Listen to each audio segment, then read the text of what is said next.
epistel minggu kemarin. Ibrani 11 ayat 1 hingga 16. Demikian firman Tuhan. Iman adalah dasar dari segala sesuatu yang kita harapkan dan bukti dari segala sesuatu yang tidak kita lihat.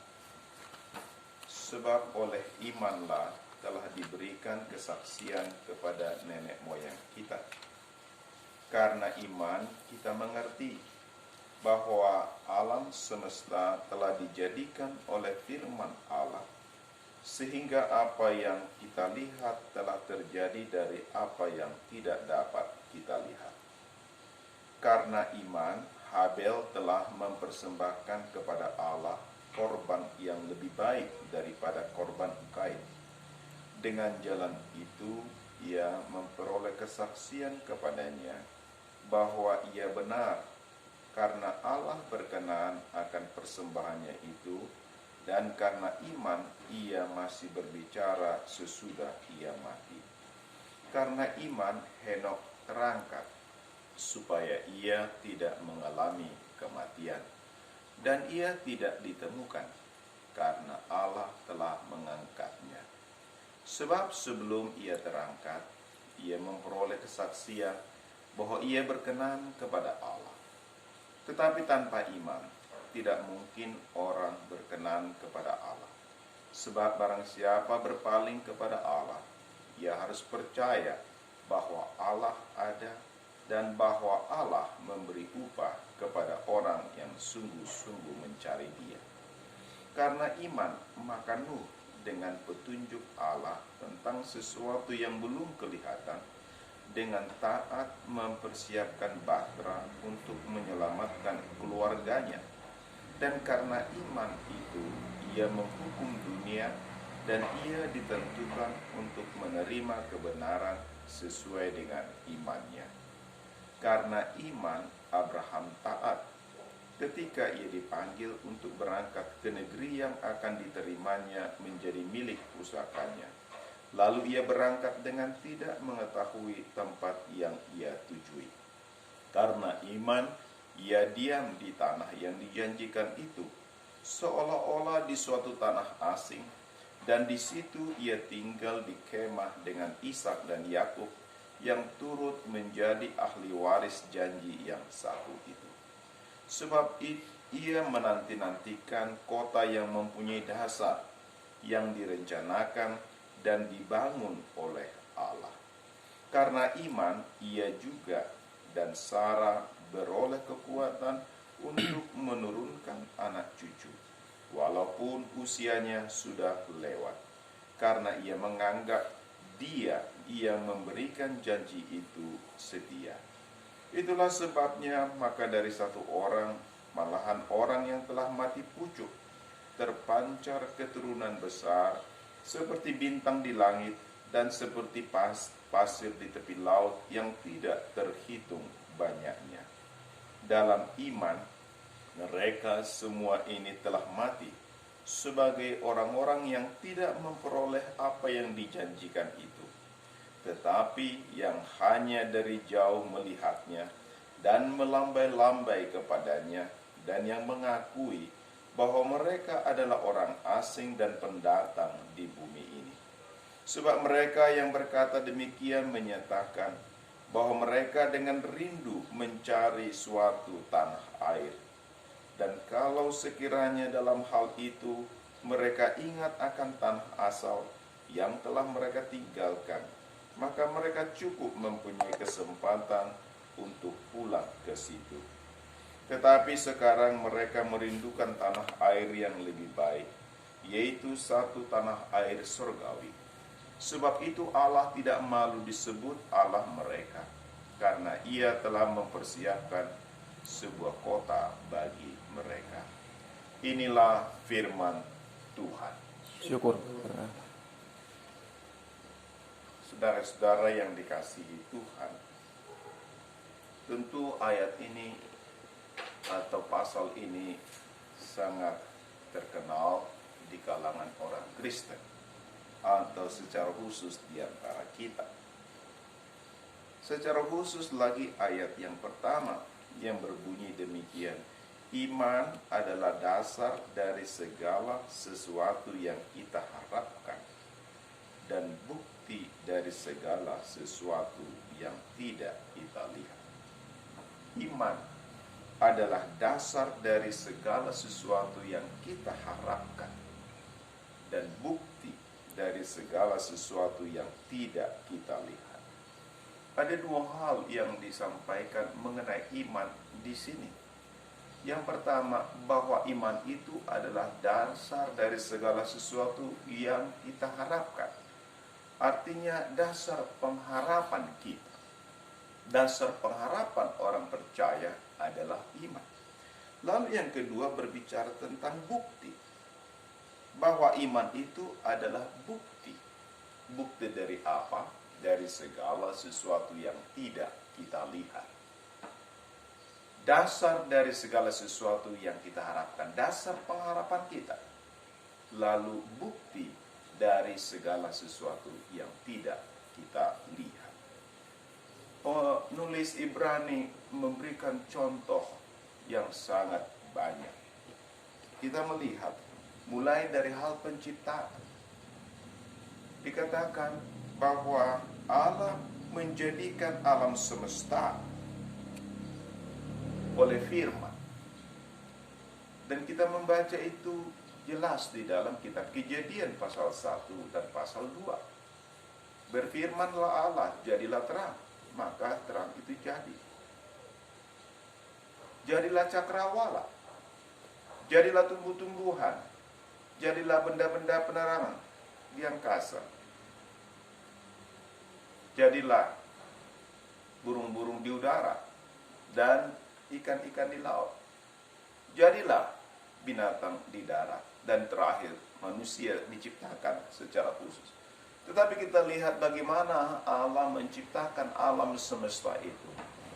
Dikatakan oleh firman.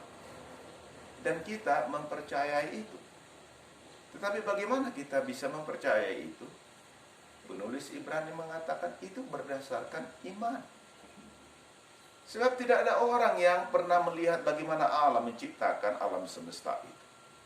Tidak ada di antara kita yang pernah melihat bagaimana Allah berkata-kata atau mengucapkan firman-Nya sehingga segala sesuatu tercipta. Semuanya hanya oleh iman. Kita mempercayai bahwa Allah menciptakan alam semesta ini hanya oleh iman.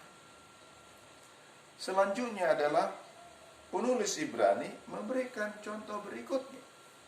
Yang setelah kejatuhan manusia ke dalam dosa, di mana manusia itu terbuang dari hadapan Allah, Adam dan Hawa diusir dari Taman Eden, kemudian dibuat kerup atau pedang yang menyala-nyala, menyambar-nyambar sehingga manusia itu tidak bisa lagi menghampiri Allah. Manusia itu terbuang dari hadapan Allah. Akan tetapi Tuhan selalu menyediakan orang-orang beriman berdasarkan kemurahan-Nya. Kita tahu memang meskipun manusia itu terputus hubungannya dengan Allah, terbuang dari hadapan Allah, kita tahu bahwa Allah mencari mereka, bahkan memberikan pengampunan bagi Adam dan Hawa. Dengan cara bagaimana? Ketika Dia memanggil Adam dan Hawa, memanggil, "Di manakah engkau?" Dan Adam mengaku, "Aku takut." "Mengapa engkau takut? Apakah engkau memakan buah itu?" Dia mengaku, meskipun dia mempersalahkan istrinya. "Perempuan itu yang memberikannya kepadaku." Istrinya mempersalahkan lagi si ular. Saling mempersalahkan, namun esensinya adalah ada pengakuan bahwa dia atau mereka telah melakukan pelanggaran terhadap firman Allah, terhadap perintah Allah. Pengakuan itu membuat Allah memberikan pengampunan bagi mereka. Dengan cara bagaimana?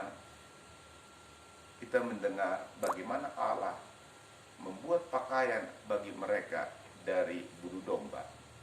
Dengan kata lain, dia membunuh seekor binatang sebagai ganti mereka yang seharusnya mati. Tetapi Allah mengasihi mereka, membunuh seekor binatang, lalu membuat pakaian bagi mereka, menutupi ketelanjangan mereka.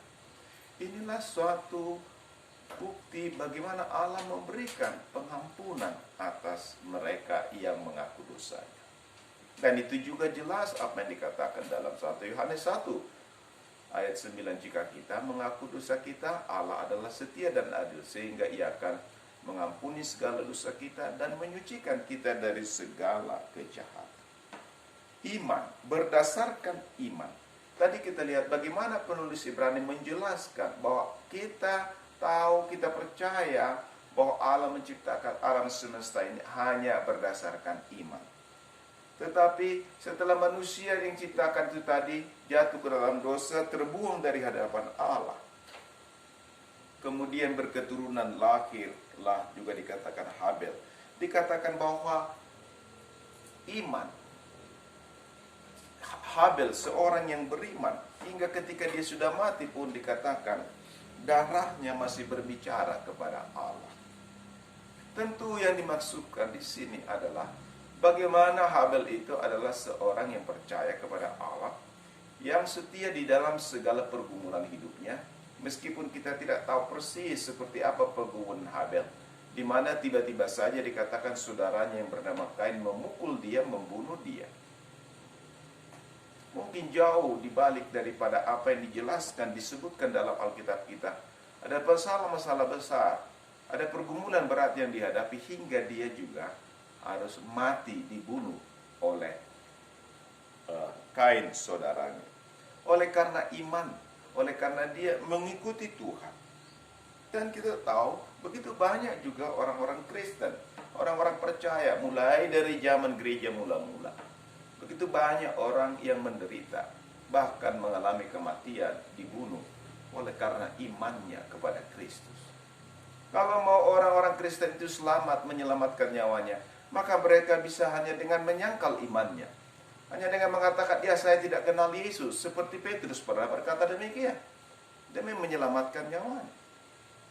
Dan juga murid-murid yang lain. Tetapi seperti Stefanus yang kita baca misalnya dalam Kisah Rasul pasal 7. Setelah kebangkitan Kristus tentunya, kita tahu Stefanus adalah martir yang pertama oleh karena iman kepada Kristus.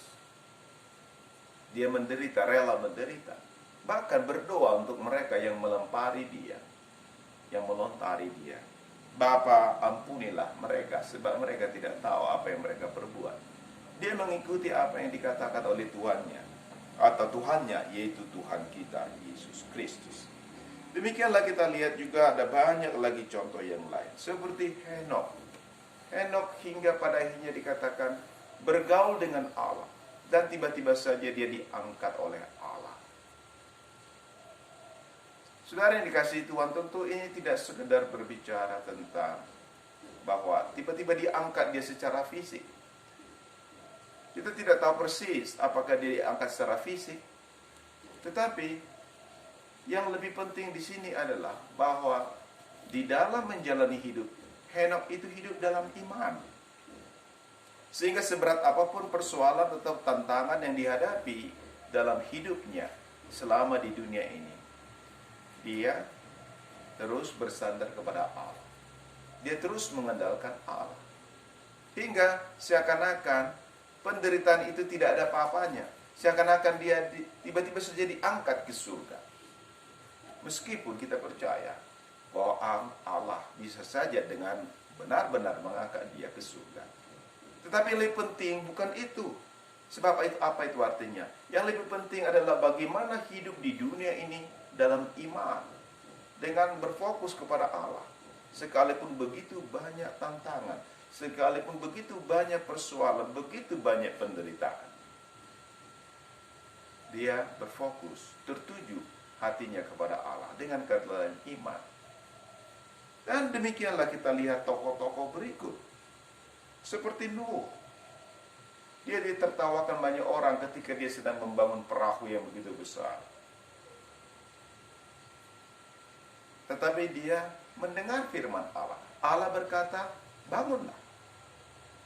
Dan tentu ini berbicara tentang iman. Karena pada waktu itu tidak ada hujan. Bagaimana mungkin? Untuk apa itu perahu? Di atas gunung lagi didirikan. Tetapi itulah iman. Iman itu adalah dasar dari segala sesuatu yang kita harapkan. Dan bukti dari segala sesuatu yang tidak kita lihat. Demikianlah juga seterusnya kita lihat kepada Abraham. Abraham meninggalkan segala sesuatu oleh karena iman. Dia menaruh harap bahwa Tuhan itu adalah yang dapat diandalkan. Tuhan yang menyatakan diri kepadanya, yang menyingkapkan diri kepadanya. Apalagi pada waktu itu dia tidak memiliki anak. Suatu beban yang sangat berat. Sekalipun dia memiliki banyak harta, banyak yang lain. Tetapi ketika seseorang tidak memiliki seorang anak, apalagi anak laki-laki di zaman itu, adalah suatu penderitaan berat bagi Abraham. Karena itu ketika Tuhan berfirman kepadanya, Abraham, pergilah, tinggalkan negeri dan rumah ayahmu. Aku akan memberkati engkau, dan aku akan membuat engkau menjadi bangsa yang besar. Tentu Abraham dalam usia yang sudah senja, sudah tua. Ada suara yang memberi janji pengharapan, yang memberikan suatu penghiburan bagiku. Dia melangkah, mendengarkan suara itu. Meskipun baru 25 tahun kemudian nanti, setelah di usia 75 tahun, lalu 25 tahun kemudian baru digenapi janji itu. Dan selama dalam proses penggenapan itu, dia juga sering menyimpang. Dia pernah membohongi Firaun, yang pada akhirnya menjual istrinya. Dia pernah akhirnya juga mengambil Hagar atas saran dari istrinya, oleh karena berpikir mungkin Tuhan menggenapi janji Tuhan melalui Hagar. Tetapi tidak seperti itu. Artinya ada kegagalan-kegagalan yang dihadapi. Namun demikian, iman, Tuhan yang menuntun dia, yang memanggil dia, selalu mengingatkan dia kembali kepada pertobatan, kembali kepada untuk mengingat akan janji Allah. Dia selalu kembali, dia dipulihkan. Dan kita lihat, dia pada akhirnya menerima janji itu. Meskipun tidak sepenuhnya janji yang diberikan Allah itu dipenuhi selama hidupnya. Misalnya tentang janji tanah Kanaan yang akan diberikan kepadanya, itu tidak pernah digenapi dalam hidupnya hingga dia mati. Bahkan keturunannya sudah dalam generasi yang panjang, bahkan harus diperbudak dulu di Mesir. Itu baru terjadi kegenapannya. Sedikitnya dari zaman Abraham sampai kepada zaman keluaran dari Mesir, sedikitnya itu 400 tahun. Jadi mereka atau Abraham tidak pernah melihat bukti itu digenapi sepenuhnya. Meskipun